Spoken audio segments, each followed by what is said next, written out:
வணக்கம் நண்பர்களே, இந்த வீடியோவை முழுமையாக ஸ்கிப் பண்ணாமல் பாருங்கள். அப்போ தான் இந்த வீடியோவில் அர்த்தம் உங்களுக்கு புரியும். வாங்க வீடியோக்குள்ளே போகலாம். மேற்கு தொடர்ச்சி மலையின் அடிவாரத்தில் உள்ள ஒரு கிராமம். தென்னந்தோப்புகளும் பாக்கு தோட்டங்களும் ரப்பர் தோட்டங்களும் நிறைந்த பகுதி அது. நிலத்தை ஒட்டிய பகுதியில் வீடு கட்டி ஒரு சிறிய குடும்பம் வாழ்ந்து கொண்டிருந்தது. நடுத்தர வயதை ஒட்டிய ஒரு கணவன் மனைவி. அவர்களுக்கு 10 வயதில் ஒரு பெண் குழந்தை உள்ளது. ஒரு நாள் அந்த வீட்டை சேர்ந்த பெண் தன் வேலைகளை எல்லாம் முடித்துவிட்டு மாடுகளுக்கு புல் அறுப்பதற்காக தென்னந்தோப்புக்கு செல்கிறாள். அவள் புல் அறுத்து கொண்டு இருக்கும்போது ஒரு குழந்தையின் அழுகுரல் சத்தம் மட்டும் கொஞ்சம் கொஞ்சமாக கேட்கிறது. அவள் பதட்டத்துடன் எங்கிருந்து வருகிறது என்று தேட கொஞ்ச நேரத்தில் அந்த குழந்தையின் அழுகுரல் சத்தம் நின்று விடுகிறது. திரும்பவும் மீண்டும் ஒரு முறை அதே அழுகுரல் சத்தம் மட்டும் கேட்கிறது. பயத்துடன் அந்த அழுகுரல் சத்தம் வரும் திசையை நோக்கி நடக்கிறாள். ஒரு தென்னை மரத்திலிருந்து அந்த அழுகுரல் சத்தம் வருவதை கவனிக்கிறாள். தென்னை மரத்தில் ஏதாவது குழந்தை இருக்கிறதா என்று மேலே பார்த்தபடி தேடுகிறாள். எந்த குழந்தையும் அவள் கண்ணுக்கு தெரியவில்லை. ஒரு நாளைக்கு 4-5 முறையாவது அந்த அழுகுரல் சத்தம் கேட்டுக்கொண்டே இருக்கும். பயந்து போய் தன்னுடைய கணவனிடம் சொல்கிறாள். அவன் முதலில் ஏதாவது உன்னுடைய பிரம்மையாக இருக்கும் என்று பெரிதாக எடுத்துக்கொள்ளாமல் இருக்கிறான்.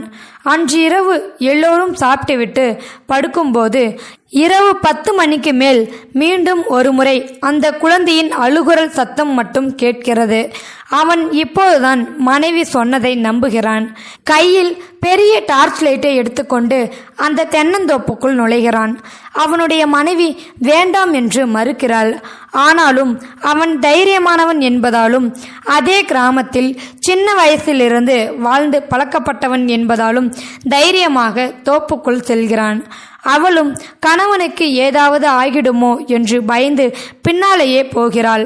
அவளுக்கு கேட்ட அதே அழுகுரல் சத்தம் அதே தென்னை மரத்திலிருந்து கேட்கிறது. அவன் கீழிருந்தபடி உயரமான அந்த தென்னை மரத்தில் டார்ச் அடித்து பார்க்கிறான். அந்த மரத்தில் இருந்து ஏதோ ஒரு பறவை மட்டுமே பறந்து செல்கிறது. அருகில் வரும் வரை கேட்டுக்கொண்டே இருந்த அந்த அழுகை குரல் சத்தம் இப்போது கேட்கவில்லை. போகலாம் வாங்க என்று மனைவி அழைத்ததால் இருவரும் வீடு திரும்புகிறார்கள். அடுத்த நாள் அவளுடைய அண்ணனுக்கு இந்த தகவலை சொல்கிறாள். மீண்டும் அழுகுரல் சத்தம் வந்தால் எனக்கு ஃபோன் செய்யுங்கள், நான் ஆட்களோடு வந்து பார்க்கிறேன் என்று சொல்கிறான். அவள் அந்த அழுகுரல் சத்தத்திற்கு பயந்து அந்த தோப்பின் பக்கமே போகாமல் இருக்கிறாள். அடுத்த நாள் இரவு எல்லோரும் சாப்பிட்டு கொண்டிருக்கும் போது 8 மணிக்கெல்லாம் அந்த அழுகை குரல் கேட்கிறது. அவளும் அண்ணனுக்கு ஃபோன் செய்கிறாள். அவளுடைய அண்ணன் 4-5 ஆட்களை அழைத்து கொண்டு வருகிறான். அங்கே இருக்கும் சில மரக்கட்டையில் துணியை இறுக்கமாக சுத்தி கொண்டு அவற்றின் மீது எண்ணெயை ஊற்றி பத்த வைத்துவிட்டு அந்த தென்னந்தோப்பிற்கு கிளம்புகிறார்கள். வீட்டில் இருக்கும்போது குறைவாக கேட்கின்ற அந்த அழுகை சத்தம் அருகே செல்ல செல்ல அதிகமாக கேட்கிறது. பின் கொஞ்ச நேரத்திற்கெல்லாம் முழுவதும் நின்றுவிடுகிறது.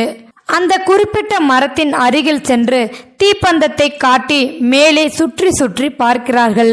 எதுவுமே தெரியவில்லை. அழுகுரல் சத்தமும் நின்றுவிட்டது. தீயை பார்த்தால் எந்த பேயாக இருந்தாலும் பயந்துவிடும் என்று கூட்டத்தில் இருந்த 4 பேரில் ஒருவன் உறுதியாக கூறினான். அவன் சொல்லிக் கொண்டே இருக்கும்போதே மீண்டும் அழுகை குரல் சத்தமாக கேட்க ஆரம்பிக்கிறது. எல்லோருமே பயந்து விடுகிறார்கள். அந்த இடத்தை விட்டு உடனே ஓடிவிட்டார்கள். அடுத்த நாள் ஒரு பெரிய சாமியாரை வரவழைத்து அந்த தென்னை மரத்தை சுத்தி மஞ்சள் கயிறால் கட்டி ஒரு தென்னங்கன்றுக்கு பாலாபிஷேகம் செய்து நிறைய சடங்குகள் எல்லாம் செய்து பூஜைகள் எல்லாம் செய்துவிட்டு இனிமேல் நிச்சயம் அந்த அழுகை குரல் சத்தம் கேட்காது என்று சொல்லிவிட்டு போகிறார் அந்த சாமியார். அவர்களும் நிம்மதியாக தூங்குகிறார்கள். ஆனால் அடுத்த நாள் விடியற் காலையிலேயே அந்த அழுகை குரல் சத்தம் கேட்க ஆரம்பிக்கிறது. இந்த முறை தொடர்ந்து கேட்டுக்கொண்டே இருக்கிறது. இடைவெளி இல்லாமல் திரும்ப திரும்ப கேட்கிறது. தோப்பின் பக்கம் யாரோ ஆள் நடமாட்டம் இருப்பது போல் அவர்களுக்கு தெரிய பயமாக இருந்தாலும் யாரென்று பார்ப்பதற்காக கொஞ்சம் தைரியத்தை வரவழைத்து கொண்டு போகிறார்கள். அருகில் போக போக மரத்தின் மேல் ஏதோ ஒரு உருவம் இருப்பது போல் தெரிகிறது. தென்னை ஓலைகளும் மட்டையும் அசைகின்ற சத்தம் கேட்கிறது. திடீரென்று மரத்திலிருந்து ஒரு உருவம் சரசரவென இறங்கி கீழே வருகிறது. இவர்கள் நடுங்கி போய் பார்க்க மரத்திலிருந்து இறங்கிய மரமேறி, ஒன்றும் இல்லைம்மா, 4 நாள் முன்னாடி தேங்காய் பறிக்க ஏறும்போது ஃபோனை மேலேயே விட்டுட்டு வந்துட்டுருக்கேன். எங்கடா காணோம்னு 4 நாளாக தேடிட்டு இருந்தேன். ஒவ்வொரு தோப்பா போய் ஊரெல்லாம் ஃபோன் பண்ணி தேடிட்டு இருந்தேன். கடைசியில் உங்கள் தோப்புலையே இருந்திருக்கு என்று அவன் சந்தோஷப்பட, அதற்குள் மீண்டும் அந்த அழுகுரல் சத்தம் ரிங்டோன் ஒலிக்க அதை அட்டன் செய்து, ஃபோன் கிடைச்சிருச்சுமா, கடைசியில் நம்ம துர்கா அக்கா தோட்டத்தில் தான் இருந்திருக்கு. ஃபோனை பார்த்த பின்னாடி தான் எனக்கு உசுரே வந்திருக்கு என்று அவன் பேசியபடி நடந்து செல்ல, இது தெரியாம அந்த கணவன் மனைவி 2 பேரும் ரொம்பவும் பயந்துட்டு இருந்தாங்க. அதுக்கப்புறமா மன நிம்மதியோடு இருந்தாங்க. இந்த வீடியோவில் கருத்து உங்களுக்கு பிடிச்சிருக்குன்னு நினைக்கிறேன். பிடிச்சிருந்தா லைக் பண்ணுங்கள், ஷேர் பண்ணுங்கள், கமெண்ட் பண்ணுங்கள், மறக்காமல் சப்ஸ்கிரைப் பண்ணுங்கள். தேங்க்யூ ஃபார் வாட்சிங்.